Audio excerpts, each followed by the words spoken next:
Discovered my husband's affair with his coworker after seeing his Amazon order. Now I've planned a surprise suitcase letter and divorce bombshell. I 37F accidentally found out last month my husband 38 male was using work trips as an excuse to sleep with his also married coworker who lives across the country.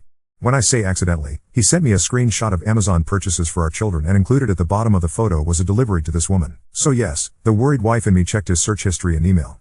It was all right there. I learned his November trip was a romantic getaway, but this current one is luxurious. A spa resort complete with couples massages, couples cooking classes and monogram bathrobes from Etsy.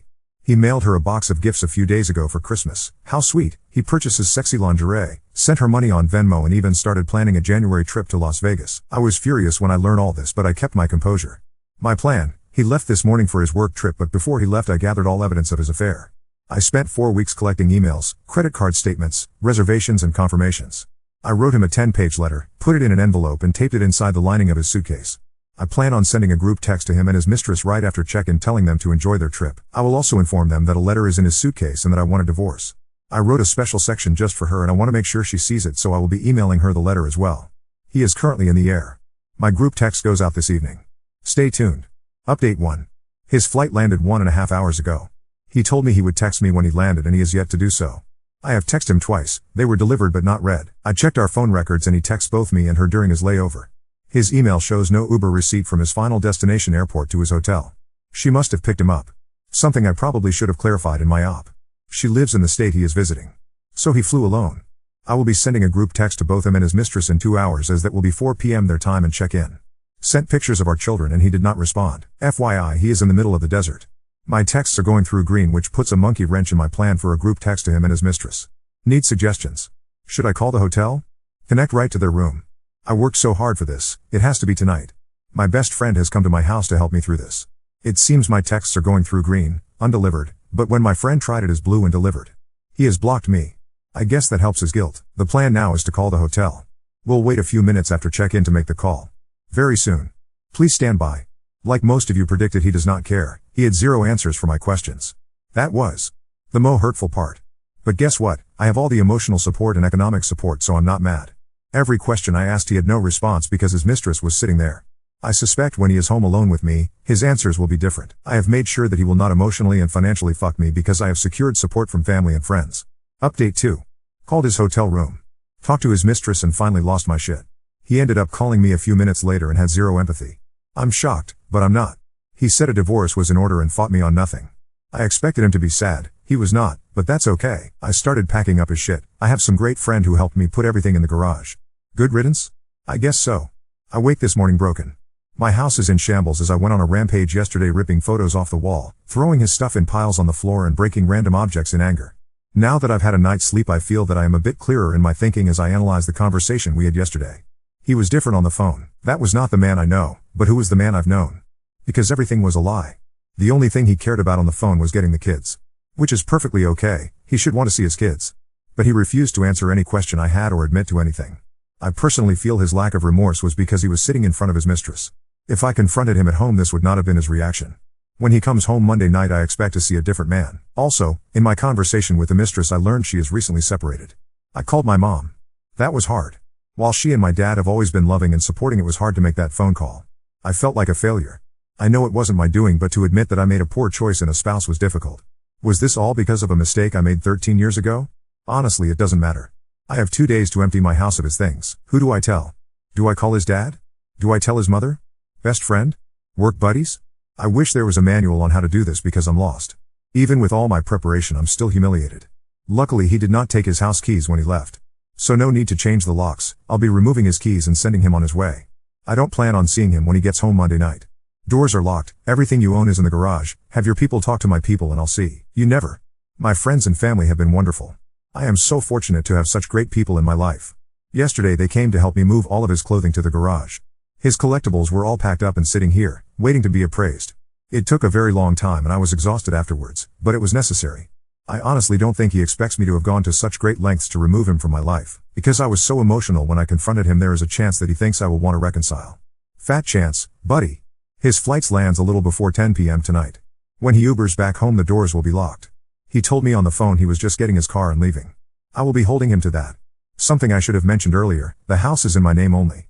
He had no credit when we first started looking, so everything is in my maiden name and purchased by me. Health insurance, car insurance, cell phones, utilities are all in my name. The only thing his name is on is his car. I think he realizes now that could all come back to bite him. I don't want a messy divorce. I'm willing to listen to his demands and try and meet in the middle on as many things as possible. He obviously doesn't care anymore, so I'm going to do my best to not care and treat this like a business deal. It's been a few days since his return. For a man who so diligently planned a secret retreat with his mistress, he took no time to plan for his return home. He has been living in the basement since Monday. I allowed him to watch the children open gifts on Christmas, but he has since returned to the basement. We have contacted 3 mediators and have appointments next week to start the mediation process. It's obviously over. We had a conversation/argument upon his return, and he actually asked about reconciliation. I laughed uncontrollably. Of course he pushed blame, stating that our marriage has been over for a long time. Well, that's news to me. His actions of an affair were selfish and avoidant. He didn't want to have that hard conversation with me about counseling or divorcing, and this route was easier and a lot more fun. Let's face it, he likes the attention of 2 women loving and pining over him. Well, I'm not longer playing that game. She wins, and oh what a prize he is. I have been amicable about talking about the terms of our separation. My biggest hang-up is her. He may continue seeing her, and I have questions about her character. What kind of woman/mother cheats with a man she knows is married and knows his children? When I confronted her on the phone last Saturday and asked her that question, she was silent. I asked if she was sorry, and it was as if the line went dead. That kind of person I do not want around my children. People who show no remorse, especially when they are in the wrong, are not kind people. I have found solace in friends and family, and thank you to everyone's recommendation of Chump Lady. I'm halfway through the book, read through the website and find it so helpful. Thank you again to everyone. I can't believe the outpouring of support. To the trolls, sorry you think I'm an unfit and inattentive wife, but cheaters cheat because they want to. Thank you again to all. Not sure if you want a mediation update or if my story is over. Either way, I'm happy to have met you all. If you listen to the books and advice always given about cheaters, it all says the same thing. It's not you, they made a choice. My STBX insists things were bad. While I don't think we were Pam and Jim or Lucy and Ricky, I think things were good. This process has made me review who I am, who I've been and who I want to be. Could I have made changes? Yes. Was I perfect? Absolutely not. But my decisions and actions were never detrimental to our marriage. They were more like sacrifices. And now I'm having those sacrifices thrown at me and I'm being called neglectful. Is all this about attention? A narcissistic need to be the apple of someone's eye? Him and the AP are now blissfully in the honeymoon stage. Vacations, late night phone calls like teenagers, present buying, etc. But what happens when the other shoe drops? What happens when she sees that he has very little patience with children? That he will walk past a sink full of dishes completely blind to them? When he doesn't pay the phone bill for 2 months because he is spending money on silly gadgets? What then? While it's not my problem, I'm sure his AP will take issue with these things. Perhaps then she will be put in the situation I've been in for a decade. Should she be the glue and hold it all together, or should she neglect responsibilities for his neediness? I've been told by him, someone who is having a relationship and spending large sums of money on someone else, that I'm at fault. Perhaps, but what about the decades of cleaning up your messes? Maybe if I would have had 2-hour conversations with him every night things would be different, but to be honest, I'm happy I'm here. Now reflecting back, I see how underappreciated I was, how neglected I was. All these years I thought I was helping, but I was really being taken advantage of, and this affair is no different. Just a word of advice to all the mess cleaners, excuse makers, and spouse sheltering people reading this. Stop. Stop now. I've learned that all the helping is simply them learning how to manipulate you. Draw that line in the sand. Prepare for an uncomfortable situation when they start to stumble under the pressures of real life. But don't lose yourself. I lost myself years ago, and it's not a place you want to be. We had our first mediation appointment via Zoom yesterday. It was very amicable, but only because I don't want to fight and I just want this to be over. He apparently wants nothing. Not the house, not the furniture, not what he's entitled to of my pension. He just wants to be done as well. As I've been packing up things in the house to declutter, I've been offering him things, but he wants nothing. I suspect the moment our marriage is dissolved, he will be packing up his collectibles and clothing and driving across the country to live with her. I guess I should be okay with this, as I don't want to be married to him anymore. It just kills me that he will be moving in with her and helping her raise her 2 children while mine are fatherless. It makes me so angry. Seething. The man who was abandoned by his father is now doing the same thing. Something he said would never ever happen because of the mental issues it has given him today. Well, it looks like that, as well as mostly everything else, was a lie. Again, I take solace in the fact that their honeymoon phase will be short-lived. Reality will smack them both in the face and she will realize that he can be more hurt than help. While I wish him well and hope the best, our kids deserve more than a Christmas/Easter/1 week in the summer father. No dad at basketball games, Cub Scouts, birthday parties and school plays. Meanwhile, AP will have him and her children's biological father. I guess nothing in life is fair, and my boys will have to learn that lesson early than I had hoped. My STBX left yesterday morning to visit her. I told him to go. I didn't want to spend night with him, and our COVID circle friends who we celebrate with have zero interest in seeing him either. He booked a flight 30 minutes after I told him to go. My only stipulation was that he is back for this weekend as it's my birthday and I really need a day to myself. I've watched the kids for 3 weekends now while he went to see his mistress. I thought I at least deserved my birthday to relax. He texted me while he was boarding that he won't be home for my birthday. Well then. He claims when he booked this he booked a return for the evening of my birthday. When he tried to change it he was put on standby. It would cost $1,000 to change. It was a red eye etc. The excuses kept coming. He apparently does not realize I have access to the internet as well and flights are less than $300 with the airline he flew. I told him this and he said those flights weren't there when he booked. Lies, and he will take care of it. I just want him to be honest. If you don't want to be here for my birthday, just say it. If you don't want to spend the day with your children, just tell me. I can't force you to be a parent. I told him the flights were available and affordable. It's his choice to rebook. Ball is in your court. That's all I can do, right? Stay tuned for an update on his return this weekend. It was 12:40 a.m. on 9 and there was still no call from him. I was angry for no other reason than I explained to the kids that even though daddy wasn't with us he would call at midnight to talk to them and wish them a happy new year. I was made to be a liar. So, I texted my STBX and his excuse was, they are with their friends, I didn't want to bother them. Excuse me? Bother them? You mean you didn't want your kids to bother you is what you are really saying. If I was across the country on 9 without my kids I would have called and done the countdown with them via FaceTime. I think most parents would. But not him. He said, if you would have told me that you told the kids I'd call then I would have. He tried to spin this on me, that I created this mess. Why do I have to tell you that you need to call your children at midnight? This small act said a lot to me. Our children are not a priority. I guess he didn't want to ruin his perfect vacation at his new girlfriend's house with her children. He has a nice new family now. Today is my birthday and he returns this evening. I told him in my night text that I will speak to him on the 12th, our next mediation meeting because I'm done. I tried to be civil for the kids but he is not putting forth the effort for them. The past few days have been strange. We rarely talk, a decision on both our parts, and when we do it's about mediation, plans moving forward, or the kids. We have been civil and communicating well about those items. We are also friendly in front of the children as not to upset them. The situation is strange because we are getting along, there is no arguing, it's a shared focus to just get through mediation and divorce. That's fine by me. Last night while I was cleaning the kitchen I heard him on the phone in the basement. I guess he didn't realize the door was left open by one of the children. Not wanting to be a part of the drama anymore I went to close the door. At that point I heard him tell her how crazy I have been acting. Excuse me?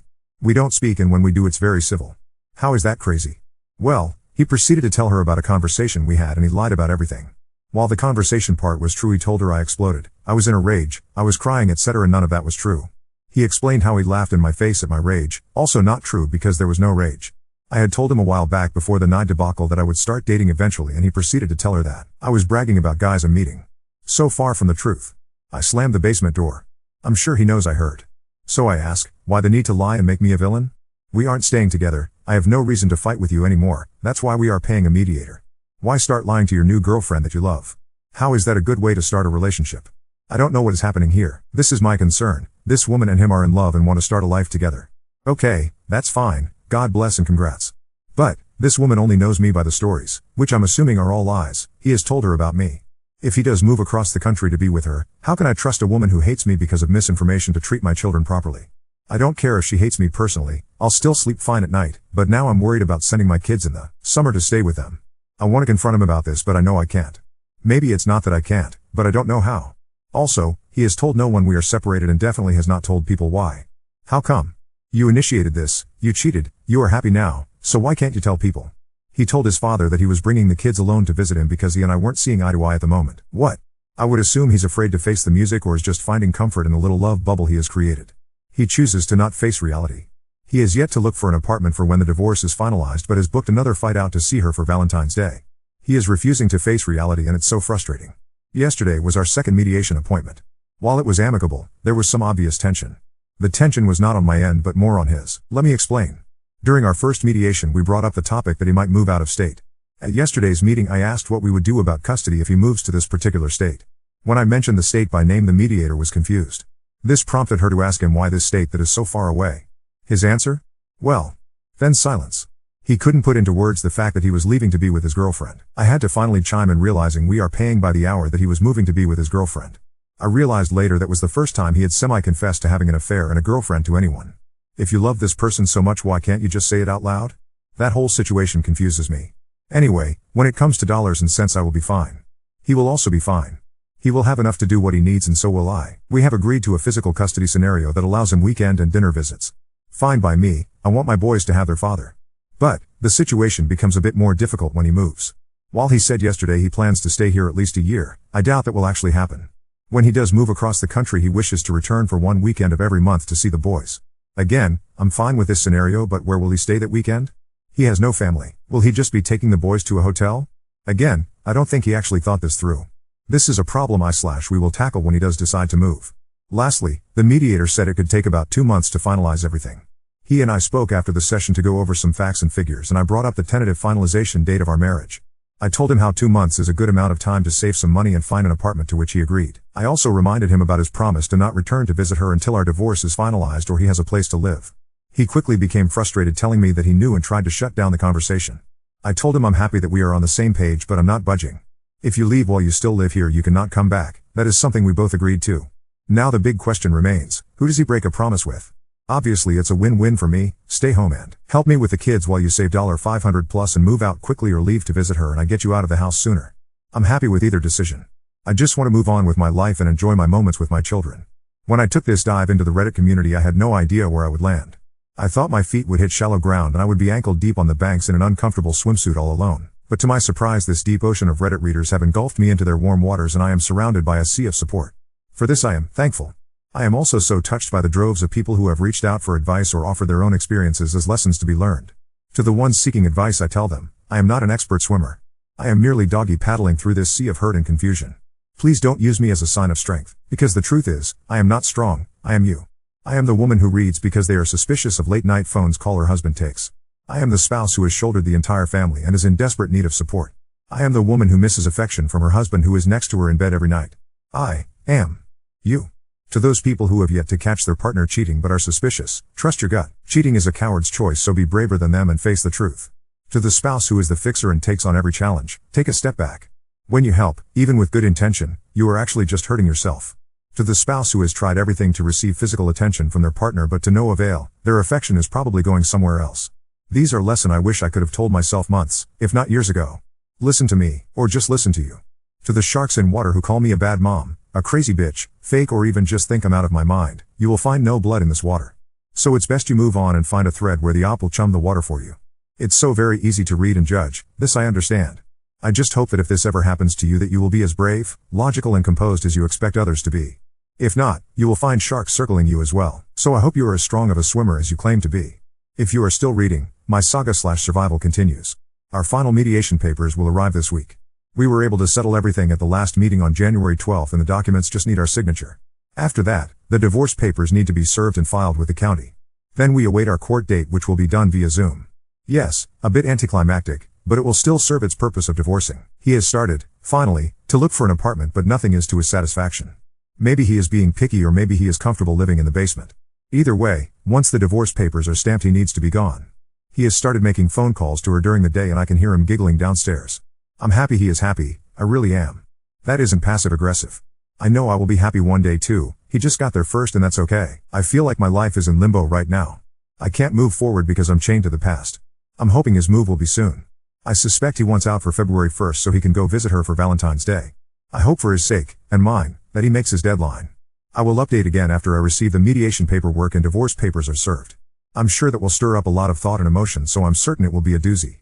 Till then, I'll keep doggy paddling. If you have been following along, then you know that there was a chance he would leave for Valentine's Day to go visit her. Well, he left this morning. He told the kids, I'm going, as he walked out the door, leaving me to explain a few hours later that he had to leave to work when they started asking for him. I have learned that I can't have expectations.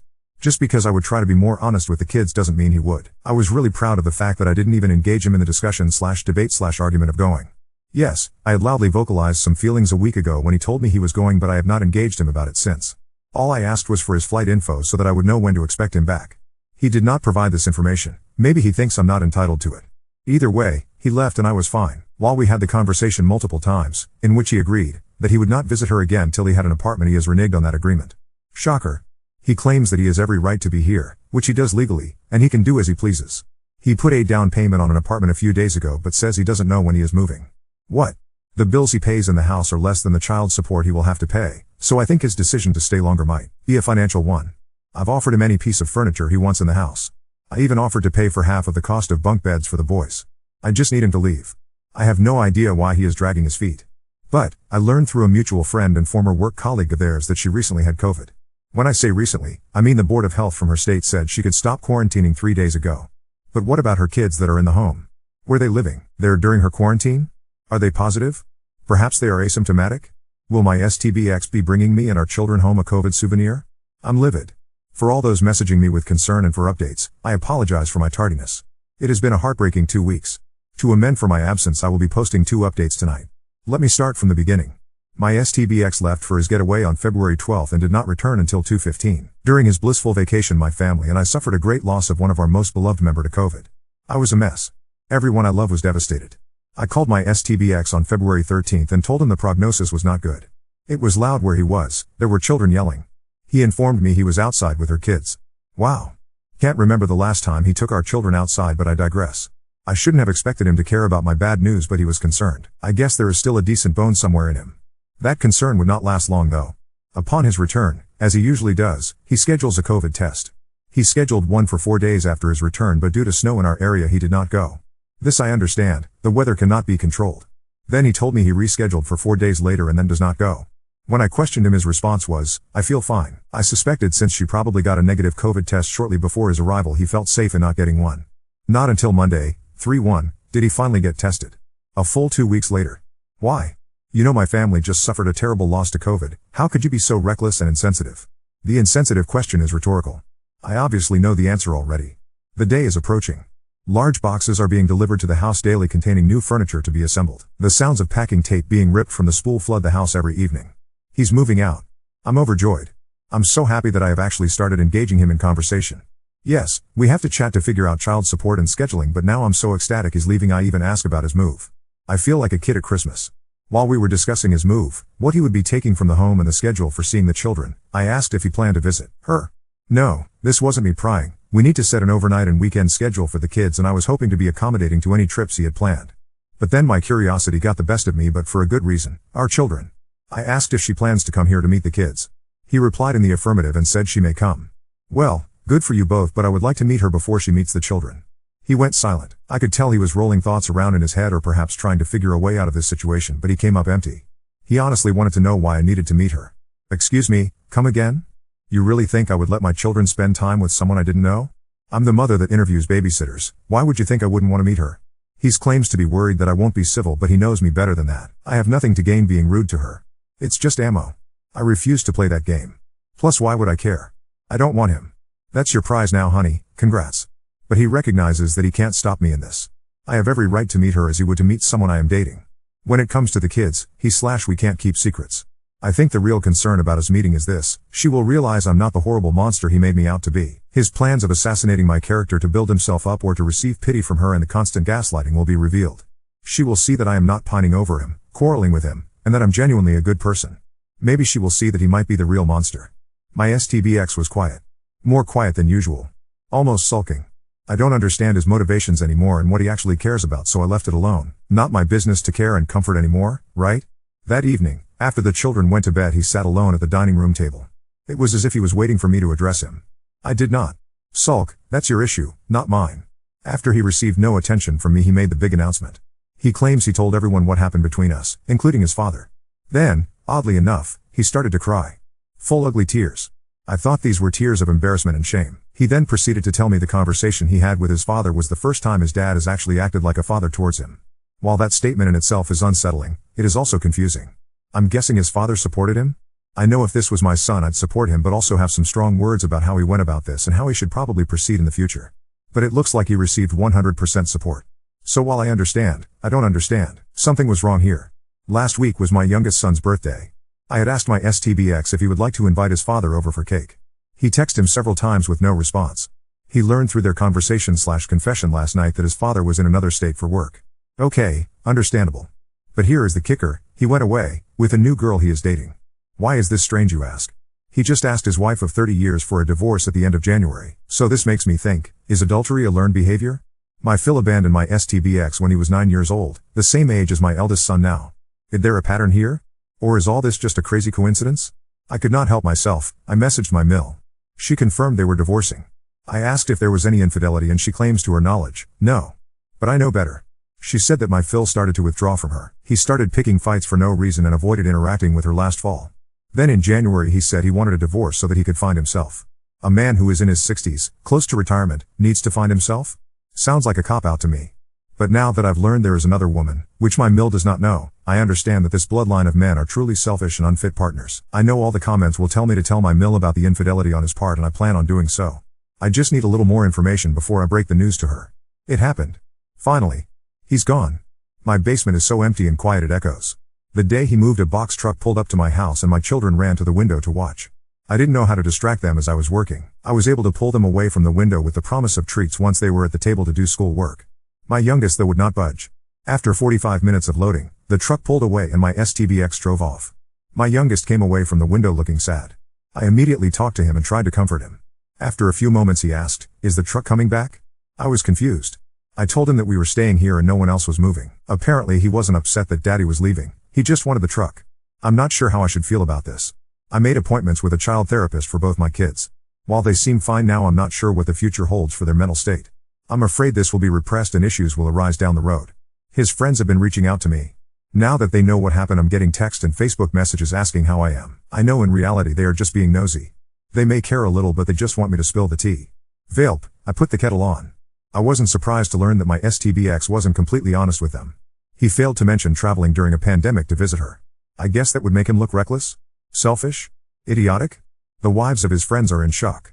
They considered my STBX a friend that could be trusted, a man who had it all together. Basically, they trusted my STBX would be a good influence on their husbands. Boy, were they wrong. Concerning my mill, I have not told her. This is because I don't have any real information. What I did tell her though was to do some investigating to see if he is having an affair. This would be to her benefit as her state has adultery laws. They are still legally married and living in the same house, so to my knowledge, the law applies. But she seems hesitant. I think she is just afraid to find out the truth and then she has to look at him every day. This I understand. No person's spouse should have to experience that. I know it was gut-wrenching for me and perhaps many of you reading can relate as well. I just don't want to be the one to tell her. Perhaps this is because I'm still upset I had to find out on my own and my STBX was too much of a coward to come clean. Why should a cheating spouse get the thrill of cheating and be relieved of the burden of having to confess?